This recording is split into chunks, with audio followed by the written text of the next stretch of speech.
काल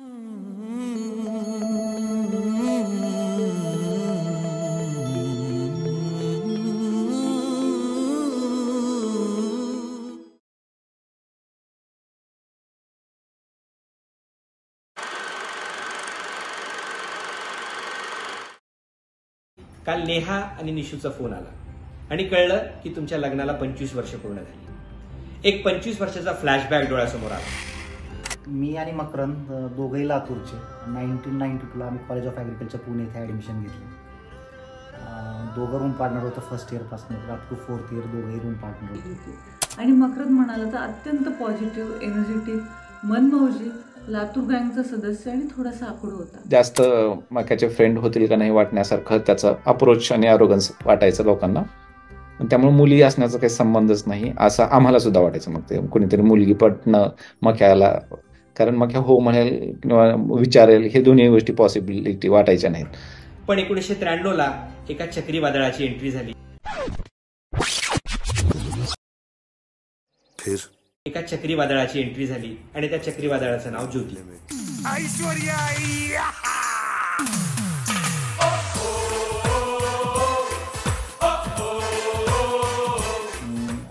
ज्योती एक batch junior आम्हाला कॉलेजमध्ये. 1993ला ज्योती आली कॉलेजमध्ये. आल्या आल्या ज्योतीची ओळख तर नव्हती, ज्योतीला पाहिलंही नव्हतं. पण एक ज्युनियर मुलगी कुणीतरी आली कॉलेजमध्ये आणि खूप बोल्ड आहे, ब्लंट आहे, थोडीशी टॉमबॉईश आहे असं आमच्या म्हणजे ऐकण्यात यायचं हॉस्टेलला वगैरे.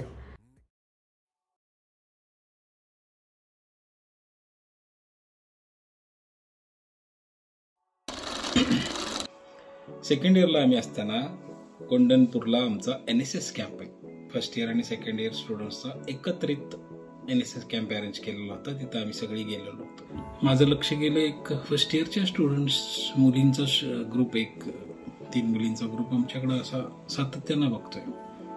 त्यातल्या त्यात पांढरा ड्रेस आणि हिरवी ओढणी असलेली, बांधणीची ओढणी असलेली मुलगी तर सारखी आमच्याकडे बघते. थोडंसं पहिल्या दिवशी मी इग्नोर केलं. दुसऱ्या दिवशी परत तसंच त्याच मुलीनं पिंक ड्रेस घातलेला. मी ह्या मुलांना म्हणतोय, अश्विनला आणला, अरे ती गारी डोळ्याची मुलगी पिंक ड्रेस घातलेली आपल्याकडे सारखी बघते, आपल्याकडे लाईन देते काय. मला आठवत आहे म्हणजे 1993ला NSS मध्ये आम्ही जॉईन केलं होतं. ज्योती त्याच्यात होती आणि एक फर्स्ट डिबेट होती हुंडाबंदीवरती काहीतरी, आता डिटेल्स आठवत नाहीत. पण ज्योती बोलून गेली काहीतरी खूप. आणि मकरंद एक असा होता की तो तिच्या एवढा अगेन्स्ट आणि एवढा ब्लंटली बोलून गेला की माईट बी ते असं होतं की ट्रिगर फॅक्टर असेल ह्या रिलेशनशिपसाठी माझ्या मते. ज्योतीला तोपर्यंत सगळे म्हणजे ज्योतीचं काम ऐकणारे, ज्योतीच्या मागं पुढे फिरणारेच मुलं भेटले होते कॉलेजमध्ये. आणि मकरंद टिपिकल लातूरचा देशमुख गावठी अंदाजातच बोलला तिथं त्या दिवशी जे काही बोलायचं होतं ते. माईट बी ते क्लिक झालं असेल ह्या रिलेशनशिपसाठी. मला थोडा साधारण क्लू आला होता की मे बी हे असं असावं असं. आणि नेक्स्ट डे आपण परत इथे आलो, पुण्यात फिरायला गेलो बाहेर. बाय दॅट टाइम तो दीपक आणि हे ते समाव it was a open secret आणि सगळ्यांना कळलंच होतं बाय दॅट टाइम.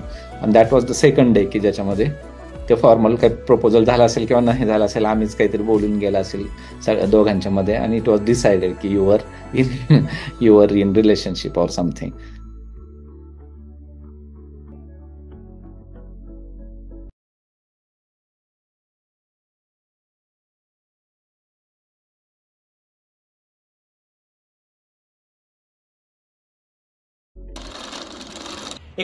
मध्ये मोठ्या मोठ्या गोष्टी घडल्या, ज्याच्यामध्ये प्रत्येकाच्या घरापर्यंत जाणे, घरच्यांना समजून सांगणे, त्यामध्ये घरच्यांचा विरोध, आणि हे सगळं करण्यासाठी अगदी पिक्चर सारखा प्रसंग निर्माण झाला. बात जो भी पुरानी मूवीज में तरह आती है वो रुक गई घर पे जाने के बाद. इन्फॉर्मेशन जब घर पे चली तो घर पे इन्फॉर्मेशन चल गई तो सब गदर मच गया. अब जब गदर मच गया तो दोनों तरफ का सीन ये हो गया, थोड़ा सा सीरियस मैटर हो गया, तो ये बोलना चलना बंद हो गया सब. अब बंद हो गया तो ये एक जगह चला गया और दूसरी एक जगह चला गया. हमको हो गया अभी तो गदर हो गया भाई, लव स्टोरी का कुछ आगे होगा नहीं. बीच बीच में मक्या के साथ थोड़ा सा बात करते थे मैक्स के साथ, तो लगा कि भाई सीरियसली अब nobody is giving the support, तो कैसे भाई ये तो कहानी खत्म हो गई है. तो हमको लगा कि नहीं यार थोड़ा बहुत कुछ करना चाहिए वगैरह, बट क्या करना चाहिए वो समझ में नहीं आ रहा। तो बीच में ये सब स्टोरी बंद हो गई, तो जो चली गई श्रीरामपुर में और मॅक्स चला गया लातूर में वगैरह। लव्ह मॅरेज म्हणून एकतर सगळ्या टेन्शनच्या गोष्टी, त्यात मराठवाड्यात लातूर मधलं कल्चर, देशमुखी कल्चर, याच्यामध्ये ते हो म्हणतील की नाही याचं सगळ्याच ग्रुपला टेन्शन, आणि मकरंदची बाजू मांडायला आम्ही चिल्ले पिल्ले गेल्यावर आमची काय अवस्था झाली होती ते आम्हाला सगळं आठवतं. अनेक अडचणींची शर्यत पार करत करत मकरंद आणि ज्योतीचं लग्न पार पडलं आणि सगळ्या ग्रुप मेंबरच्या जीव भांड्यात पडला. त्यांचं लग्न सिद्धटेकला झालं होतं. अष्टविनायकापैकी एक सिद्धटेकचा गणपती आहे सिद्धिविनायक, त्याच्या मंदिरामध्ये, आणि लग्नाला आम्ही सगळे मित्र हजर होतो. लग्नाच्या वेळेस लग्न खूप साधेपणाने झालं ते. इव्हन मकरंद जो पारण्यावर नवरदेव येतो तेव्हा तो चालत चाललेला दिसला मला. तेव्हा आम्ही सगळ्या मित्रांनी असं चर्चा झाली किंवा मला असं वाटलं की हा मराठवाड्यातला एक मराठा देशमुख, आणि देशमुखांची लग्न मी बघितली बार्शीत किंवा लातूरला वगैरे, तर ते खूप थाटामाटात असतात. घोडा किंवा त्याच्या बाकीच्या रीतिरिवाज, मोठी शोभा किंवा दिखावेपणा म्हणा. आणि मकरंदचं लग्न खूप साधेपणाने झालं होतं आणि त्याने खूप साधेपणा जपला त्यामध्ये. तेव्हा पहिल्यांदाच वाटलं की हा साधेपणा का, तर आमच्या लक्षात आलं किंवा हे साधेपणा नाही तर ते त्याचं एक कमिटमेंट आहे त्याच्या प्रेमाविषयी, किंवा त्याचं जे रिलेशन होतं त्या रिलेशनची कमिटमेंट होती त्याची ती. त्या कमिटमेंटसाठी त्यांनी तो एक त्याग केला होता.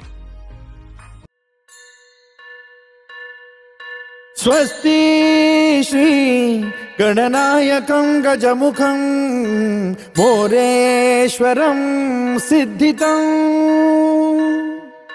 बल्लाळो मुरुडं विनायकमहं चिंतामणि थेउरं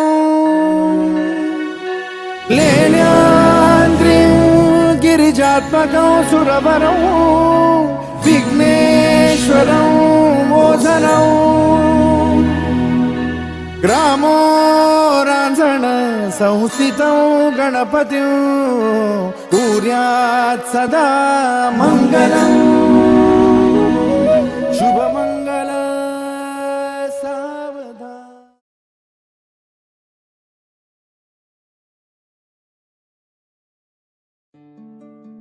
परंतु मला सगळ्यात कौतुक वाटतं भाऊ आणि जिजीचं. मराठवाडा हा कर्मठ देशमुखांच्या कर्मठपणामुळेच नावाजला गेलेला आहे. परंतु जिजी आणि भाऊ यांनी जी काही समजूतदारपणाची भूमिका घेतली, म्हणजे नॉट ओनली मॅरेज, हुंडा नाही, डॉरी नाही कुठल्याही प्रकारची, आणि त्यानंतर लग्नसुद्धा सिद्धटेकसारख्या ठिकाणी केलं, अत्यंत साधे केलं. मी त्या लग्नाला हजर राहण्याचं भाग्य मला लाभलं होतं. हॅट्स ऑफ भाऊ आणि जिजींना करतो. भाऊ आज नाही आहे, पण भाऊचा तो हसरा मिश्किल चेहरा आजही नजरेपुढे उभा राहतो. भाऊंचे खरं तर म्हणतात की देशमुख फार कडक असतात, पण भाऊ जसे मला आठवतात तर मक्यापेक्षा भाऊ जास्त पुरोगामी होते असं मला वाटतं. जेव्हा मागं वळून विचार करतो तेव्हा स्वतःचं देहदान करून त्यांनी ते सिद्धही केलं.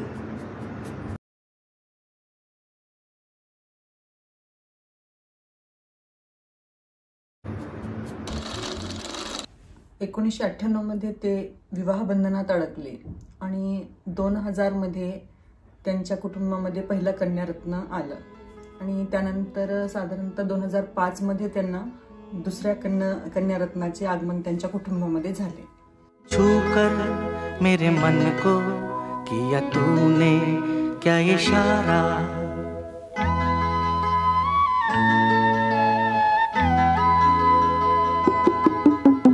छूकर मेरे मन को किया तूने क्या इशारा, बदला ये मौसम लगे प्यारा जग सारा. आता 2 मुली, तर त्या दोन्ही मुलींचा सांभाळ करणे, एकीकडे नोकरी, हे सगळं पाहता भाऊंनी तिला पुढच्या शिक्षणासाठी सुद्धा प्रोत्साहन दिले आणि ह्या प्रोत्साहनाला मकरंद भाऊजी आणि जीजी या दोघांचीही साथ मिळाली. एकतर देशमुख कुटुंब, आता देशमुख म्हणल्यानंतर सधनता ही ओघाने झाली आणि वारसा चालवण्यासाठी कुलदीपक असणं ही समाजातील जी विचारधारा आहे जी अजूनही बदललेली नाही. असं असताना 20 वर्षापूर्वी 2 मुलींवरती थांबणं हा जो निर्णय होता तो त्यांनी त्या काळात इतक्या सहजतेने घेतला, पण तो समाजासाठी तर प्रेरणादायी होताच, पण मी असं ऐकलंय की समाजामधल्या कित्येक स्त्री भ्रूण हत्या त्या निर्णयामुळे टळल्या असाव्यात असं त्यांना कॉम्प्लिमेंट मिळायचं. आणि त्या मुलींची वाढ करत असताना, त्यांचं संगोपन करत असताना एका आदर्श मातापित्याप्रमाणे त्यांनी केले. आणि रिझल्ट आपल्या सर्वांसमोरच आहे. आजच्या कार्यक्रमाच्या त्या आयोजक आहेत आणि सक्षम निर्णयक्षम, धडाडी, सक्षमता ही त्यांच्या मुलीमध्ये आपल्याला दिसून येते. आम्ही सुद्धा पालक म्हणून त्यांच्याकडे आदर्शाने बघतो त्यांच्याकडे की आम्हीही त्या पद्धतीनं आपल्या पाल्यांचं संगोपन करावं. खरंच आतापर्यंतची एवढी स्टोरी जेवढी आपण ऐकली ती एखाद्या मूवीपेक्षा कमी नव्हती. असं वाटतं तो मूवीच चालू आहे. त्यांची फ्रेंडशिप, प्रॉपर कॉलेज गँग, त्यांच्या लव्ह स्टोरी, त्यानंतर त्यांचं ते थ्रिलिंग लग्न, घरी जाऊन कन्व्हिन्स करणं सगळ्यांना, आणि त्यानंतर दोन्ही पार्टीजकडून अपोजिशन, आणि फायनली हॅपीली मॅरिड. पण लव्ह स्टोरीची हॅपी एंडिंग. आणि आम्ही लव्ह स्टोरीची हॅपी एंडिंग. पण इवन त्यानंतर पण खूप सारे डाऊनफॉल्स होते. आईचा ॲक्सिडेंट झाला होता, जेव्हा आईचा उजवा हात आणि उजवा पाय बॅडली इंजर्ड होतो खूप. आणि आव पण एका अनएक्सपेक्टेड सिच्युएशनमध्ये अडकले होते, ज्यात पोलीस काकांना पण भेटावं लागलं आम्हाला. अशा बऱ्याच अनएक्सपेक्टेड गोष्टी ज्या म्हणजे लाईफचा पार्ट आहे, तो ऑब्व्हियसली ह्यांनी पण पाहिला. पण हे सगळं ओव्हरकम करून त्यांनी जी दुसरी लाईफ स्टार्ट केली, that is the real part of the movie. आणि तो ॲक्च्युली इंटरवलचा फर्स्ट पार्ट आहे. इंटरवलचा सेकंड पार्ट म्हणजे लॉकडाऊनमध्ये सुरू झाला.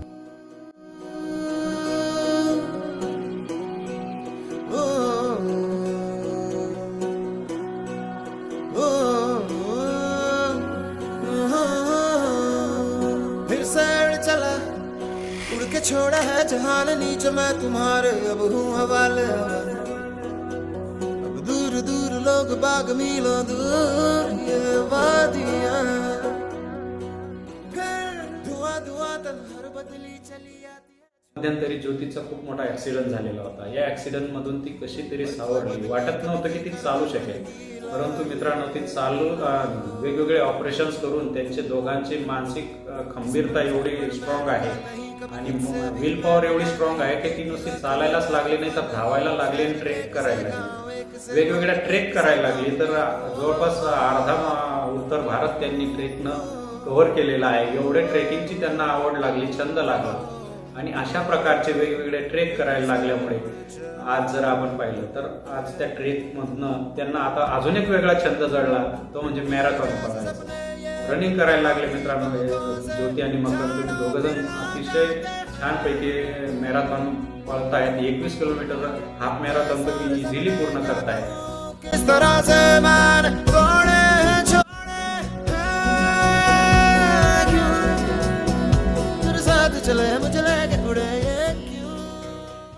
If I recall my trekking journey, I have seen you both working together as a unit, encouraging each other by complementing one another. I have also seen the unwavering support which you have for each other during the difficult times also. And I have also seen the unbreakable bond which you both have. And I pray to God that this unbreakable bond always remain there with you.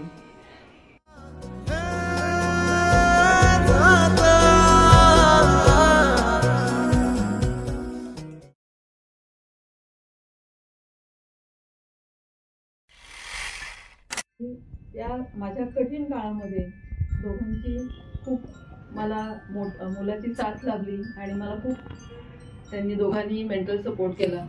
तर आज या निमित्ताने मी तुम्हाला दोघांनाही formality नाही पण मला खरं मनापासून दोघांनाही थँक्यू म्हणायचंय. थँक्यू. आणि मी स्वतःला नशिबान समजते की तुम्ही दोघं जण माझे मित्रमैत्रिणी आहात. Thank you very much. आणि सर्वांना सोबत ठेवून हा तुमच्या दोघांमधील एक चांगला वेळ, त्यामुळे तुम्ही मेड फॉर इच अदर वाटता. सर्वांसोबत जीवनाचा आनंद घेणे ही तुमची कला आहे आणि ही कला प्रत्येकालाच अवगत नसते. नमस्कार.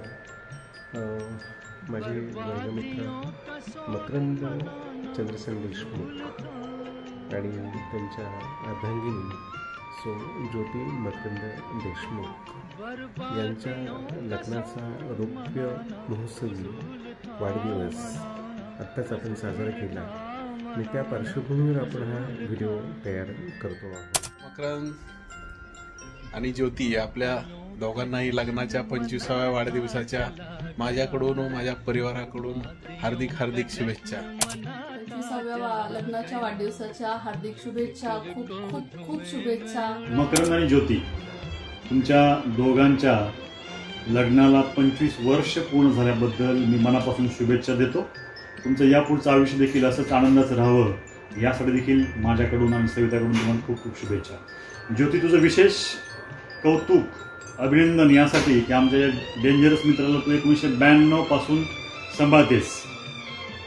खूप खूप शुभेच्छा. मकरू आणि ज्योती, खूप खूप आयुष्य, खूप खूप तुम्हाला आई जगदंबा आपल्याला खूप खूप आयुष्य देवो आणि इथून पुढचा काळ सुद्धा भरपूर असं तुम्ही भरपूर फिरावं, परंतु इथून पुढचं आयुष्य सुख भराभराटीचं जावं ही ईश्वरचरणी शुभेच्छा देतो. माझे 2 शब्द संपवतो.